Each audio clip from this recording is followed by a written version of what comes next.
নির্বাচনের প্রাক্কালে উত্তপ্ত শিবসাগর দিঘৌ সেতুর ওপর লাগানো বিজেপির দলীয় পতাকা পুড়িয়ে দেওয়াকে কেন্দ্র করে তীব্র চাঞ্চল্য। রাতের অন্ধকারে অজ্ঞাত পরিচয়ের দুষ্কৃতীরা এই ঘটনা ঘটিয়েছে বলে অভিযোগ। উল্লেখ্য যে শিবসাগরে এমন ঘটনা এই প্রথম নয়, এর আগেও দুষ্কৃতীরা বিজেপির অসংখ্য হোর্ডিং, ব্যানার এবং পোস্টার ছিঁড়ে ফেলেছিল এবং সেই সময় বিষয়টি নিয়ে জেলা প্রশাসনকে আনুষ্ঠানিকভাবে জানানো হয়েছিল।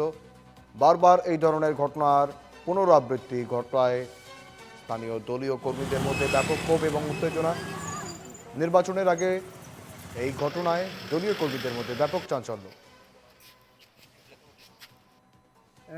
আজি অলপ দিনৰ আগৰ পৰা বিশেষকৈ ভাৰতীয় জনতা পাৰ্টি বিভিন্ন ঠাইত মানে আমি হৰ্ডিংখিনি লগোৱা হৈছিল আৰু ফ্লেগখিনি লগোৱা হৈছিল। ফ্লেগখিনিতো ফালি পেলাই দলিয়াই দিয়া হৈছিলে আৰু হৰ্ডিংখিনিও ফালি পেলোৱা হৈছিলে। ইতিমধ্যে আমি জিলা প্ৰশাসনক আমি সেইখিনি গোটেই কথাখিনি অৱগত কৰিছোঁ।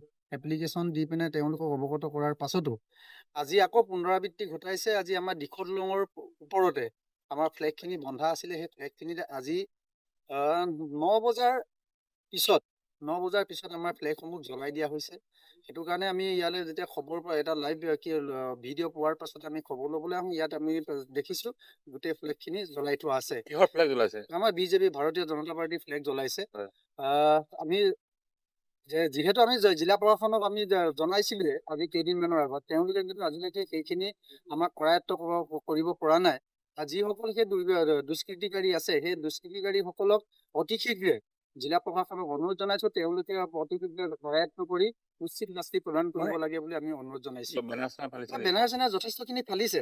ইতিমধ্যে আমি ফলা বেনাৰখিনি পৰিত্যক্ত অৱস্থাত পৰি থকাৰ কাৰণে আমাৰ অফিচলৈকে আমি তুলি নিওঁ। কিন্তু আজি এটা তেওঁলোকে সিদ্ধান্ত ল'লেগে, যিসকলে দুষ্কৃতিকাৰী কাম কৰিছে সেইখিনি আমাৰ ভাৰতীয় জনতা পাৰ্টিৰ ফ্লেগখনকে আমাৰ দিখৌ দলঙৰ ওপৰত জ্বলাইছে।